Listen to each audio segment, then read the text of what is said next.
Assalamu alaikum. I am Meher. I'm a Kashmiri Muslim woman and I'm based in Srinagar.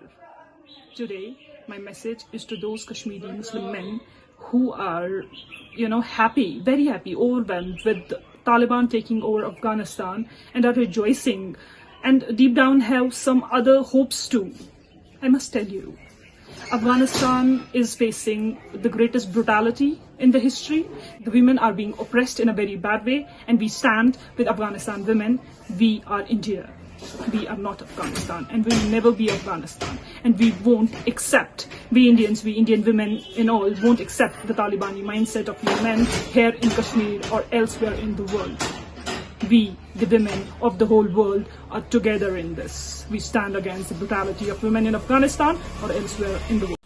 Mr. President, we exercise our right of reply to one more attempt by the leader of Pakistan to tarnish the image of this august forum by bringing in matters internal to my country and going so far as to spew falsehoods on the world stage.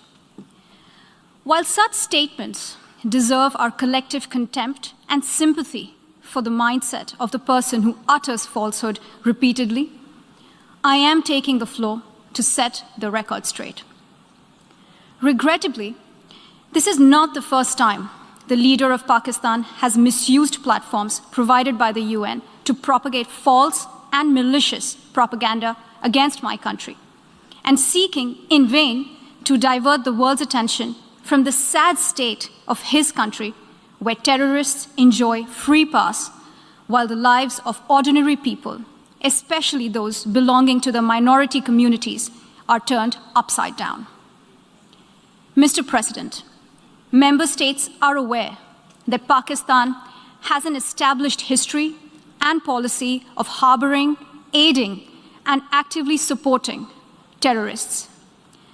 This is a country which has been globally recognized as one openly supporting, training, financing, and arming terrorists as a matter of state policy. It holds the ignoble record of hosting the largest number of terrorists proscribed by the UN Security Council. Mr. President, we marked the solemn occasion of the 20th anniversary of the 9/11 terror attacks just a few days back. The world has not forgotten that the mastermind behind that dastardly event, Osama bin Laden, got shelter in Pakistan. Pakistan leadership continues to glorify him as a martyr. Regrettably, even today, we heard the leader of Pakistan trying to justify acts of terror. Such defense of terrorism is unacceptable in the modern world.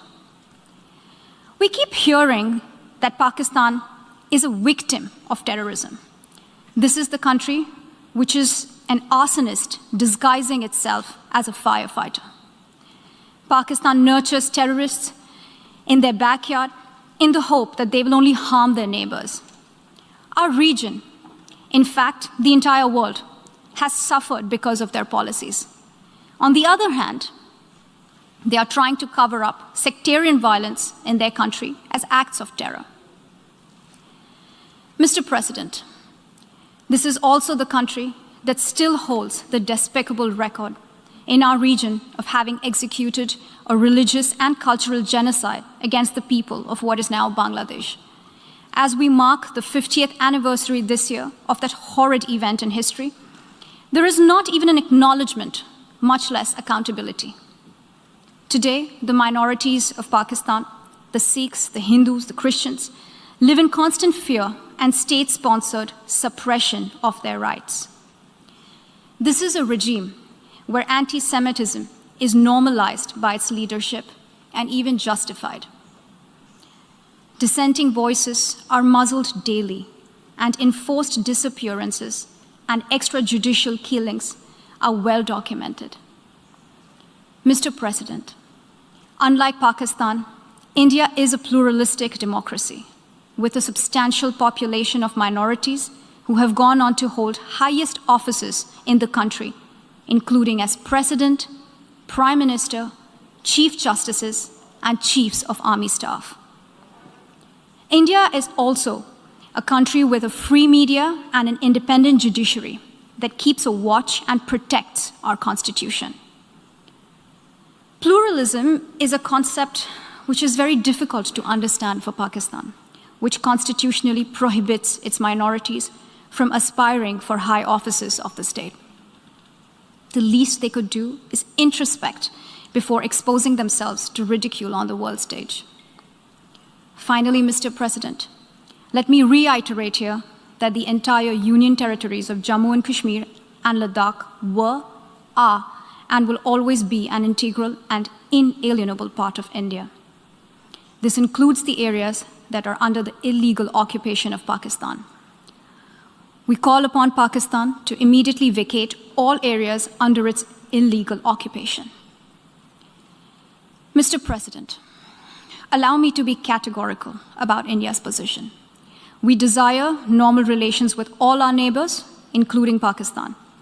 However, it is for Pakistan to work sincerely towards creating a conducive atmosphere, including by taking credible, verifiable, and irreversible actions to not allow any territory under its control to be used for cross-border terrorism against India in any manner. I thank you, Mr. President. Until the abrogation of Article 370, no such protection was provided to women in Kashmir. Under Indian law, Muslim women are protected against the triple talaq, i.e. a man saying, I divorce you, I divorce you, I divorce you 3 times, and that's the end. No protection for women. And of course, now that Article 370 has been abrogated, they now have that protection. Under Indian law, it's illegal for children under the age of 14 to be married. Prior to abrogation of Article 370, women under the age of 14 could be married. And of course, under Article 35A, the Hindu Kashmiri Pandit population were expelled at the point of a gun by Islamist forces. Now they have the potential to return. And equally, local government has been restored to Jammu and Kashmir under the position of revoking Article 370. Now, the fact is the Kashmiri Valley is a beautiful area to see. It is an opportunity for tourism, for culture, for trade, for hydroelectric power, and many other aspects. But the fact is, it's been tainted by multiple mass exodus, terrorist attacks, killings, child marriages, and forced conversions by radical Islamist terrorists. We should remember that whilst the Kashmir Valley may be predominantly Muslim, Jammu is predominantly Hindu and Ladakh predominantly Buddhist. And the fact is that the historically persecuted religious minorities of Hindus, Sikhs, Christian women and children have unfortunately suffered in the valley. Now, the heavy presence in civilian settlements is definitely a threat to a democratic ethos. But just imagine, we've seen what's happened in Afghanistan. If the troops were withdrawn, if we had a position whereby the protections were not there, the plight of Jammu and Kashmir would be the same as Afghanistan, with Islamist forces coming in and eliminating democracy in the area. It is only the Indian army and the sound footing of the Indian military democracy that has stopped the region of Jammu and Kashmir, short of resembling the Taliban-occupied Afghanistan. It only makes sense for them to do so because the region is legally and rightfully an integral part of the Republic of India. And the world must come to this. Now, for the colleagues otherwise, I think you must recognise reality.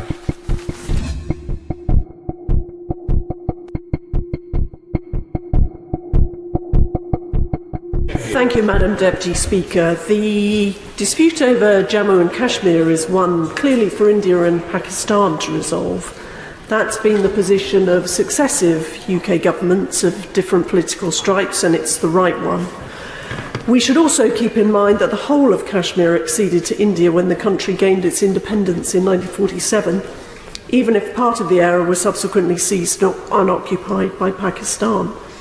The Honourable Member the Honourable Member for Oldham East and Saddleworth has raised a number of cases related to that part of Kashmir which is administered by India. As a democracy where religious minorities have full constitutional protections, and which places great value on respect for the rule of law, I believe that India's courts and institutions are well capable of properly investigating alleged human rights abuses, and it's right that they do so. In a previous debate on this issue in this House, the Minister responding for the FCO welcomed assurances from the Indian government that its army is committed to compliance with the law and that disciplinary action would be undertaken in accordance with the law when necessary. I think we should also welcome the successful conduct of local elections in October 2019, in which over 3 million voters in Jammu and Kashmir took part, including minorities such as Valmikis enfranchised for the first time. Further elections took place in December last year, despite COVID adversity. And I think we also need to recognise the suffering caused in Jammu and Kashmir as a result of terrorism and fundamentalism. An infamous example occurred in January 1990 when 65,000 Hindus were expelled from the Kashmir Valley by Islamist jihadists whose slogan was "Die, convert or leave." In 1947, 250,000 Pandits lived in the Kashmir Valley, but very few now remain, after systematic attempts by extremists to force out people who question Pakistan's involvement in the region. Today's terrorist groups continue to threaten the security of people in Kashmir. These include Lashkar-e-Taiba, Jaish-e-Mohammed and Hizb